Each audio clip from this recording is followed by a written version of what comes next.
So we'll talk about first some of the prevalent flea beetle species that can be very problematic in canola and mustard crops. So when we're talking about mustard, we're not talking about yellow mustard, Sinapis alba.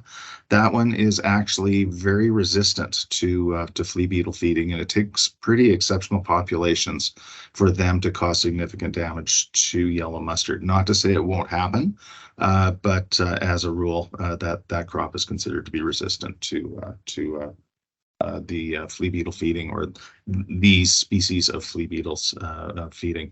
So when we're talking about flea beetles, we're talking about primarily two that are reasonably well understood, and the potential for a third. So we'll talk about crucifer flea beetle first. That is Philotreta cruciferi.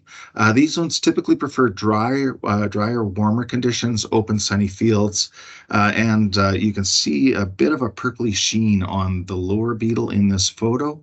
That's pretty characteristic of this beetle, and this metallic sheen coupled with the black coloration is very distinctive of this animal. Once you get a little bit closer, and I've got some close-up pictures coming up, you can see some other features that can be used to distinguish these from some other beetles.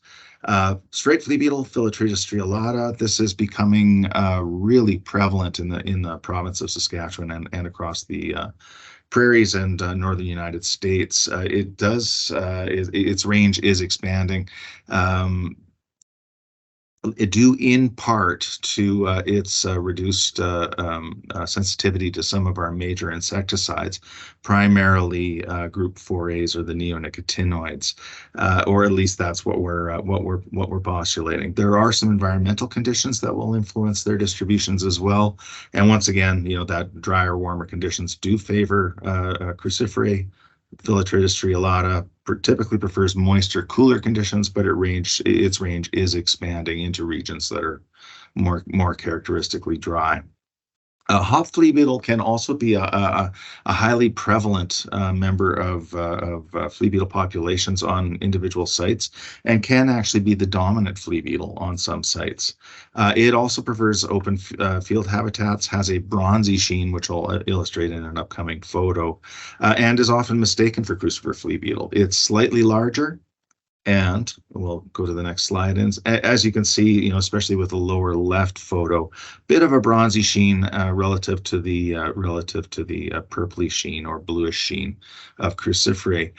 You notice the name punctulata, Celiotes punctulata. You can see the row of dentitions or along its elytra or its forewing coverings. Very characteristic of these animals. So its responses to insecticides not very well understood, not very well studied in an agronomic context. Is this animal?